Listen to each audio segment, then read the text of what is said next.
Na nani alimpatia hii? Nani alitoa? Walienda. Absence from duty without permission. Can you get that information? And you barua ndio ulikuwa umeenda wapi? Yeah, because hii kazi si yangu. Mimi just the custodian. Any doctor ambaye amekataa kwenda kazini, let me know. If making doctors work at the time tukokuwa hapa na Tanzania hii, so be it. Wewe nimekuja kukorogea hapa. Watu wafanye kazi. Watu wafanye kazi. The consultants who are wana insight watu wanafanya hiyo kazi hapana. Saa 1:30 daktari kwamba ilikuwa mapema sana. Sasa ndio wakati ndakana kwa ofisi kama nitaka kwa kazi. Lakini bado umechelewa kuja mkutano gani? Hiyo ni dhihirisho kamili kwamba tuko na mchezo mwingi sana. We're not taking our responsibilities seriously. Jambo la kuudi sana hata mawaziri wamekuja inagashia. Generoso mchelewa. Let's.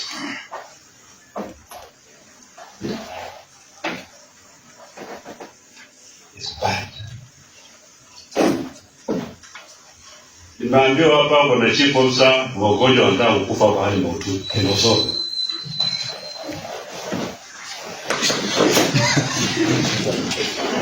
Apologize because you look at your life.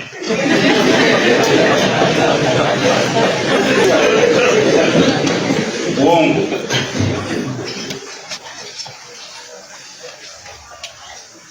Good people, sitawahi kuchoka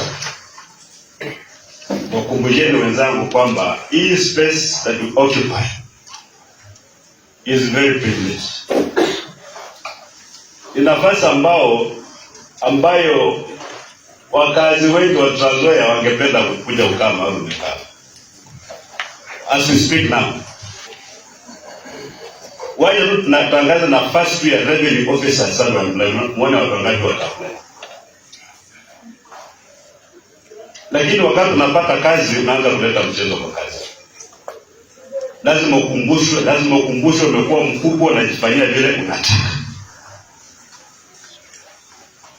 You know my experience in county government, mimi napiko tu na kutua. The level of leadership kwa serikali is just annoying. Yaani mtu hawezi kufanya kazi kama afuatwe vile unachunga mbuzi. Honestly, wakati unaamua ukienda kazini wewe unaenda kazi kufanya nini? Wewe kabla morning ukienda kazini. At the end of the day unarudi nyumbani. Ukipiga msasa ile siku yote ulikuwa pale 8 hours kazi. What have you done?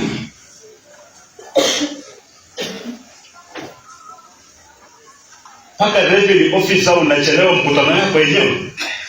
You come late. Na wengine wamewekwa in charge. You are not even here. Because if you are a leader, must lead by example. Wewe ukichelewa. Wengine pia wanachelewa.